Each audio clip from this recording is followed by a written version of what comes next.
ఈ లోకంలో మనం జీవించినంత కాలము మనిషి అనేవాడు ఆశ కలిగి ఉంటాడు.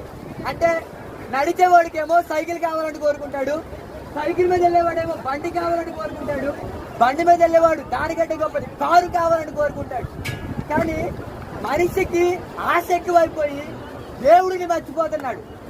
మనిషికి ఆశ ఎక్కువైపోయి తనని సృష్టించినటువంటి దేవుడిని మర్చిపోతున్నాడు, లేదంటే సముద్రాన్ని చేసినటువంటి దేవుడిని మర్చిపోతున్నాడు, ఈ భూలోకాన్ని చేసినటువంటి దేవుడిని మర్చిపోయి లోకంలో పడిపోయి బాధలు, కష్టాలు, ఇబ్బందులు అని అత్యాశ వెనక, ధనము వెనక, డబ్బు వెనక పరిగెడుతున్నాడు.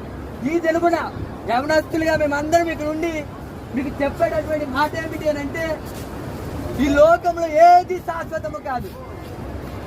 తల్లిదండ్రులు కొంతకాలమే ఉంటారు, నీ స్నేహితులతో కొంతకాలమే ఉంటారు, కానీ శాశ్వతమైనది ఏదైనా ఉన్నది అని అంటే అది యేసు క్రీస్తు ప్రభువారి ప్రేమ మాత్రమే.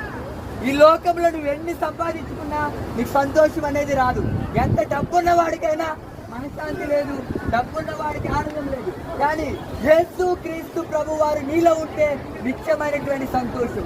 యేసు క్రీస్తు ప్రభువారు మీ కుటుంబంలో ఉంటే నిత్యమైనటువంటి ఆనందం. యేసు క్రీస్తు ప్రభువారు మీ అందరి దగ్గర ఉంటే ఆయనకున్నటువంటి గొప్ప సంతోషము, ఆనందాన్ని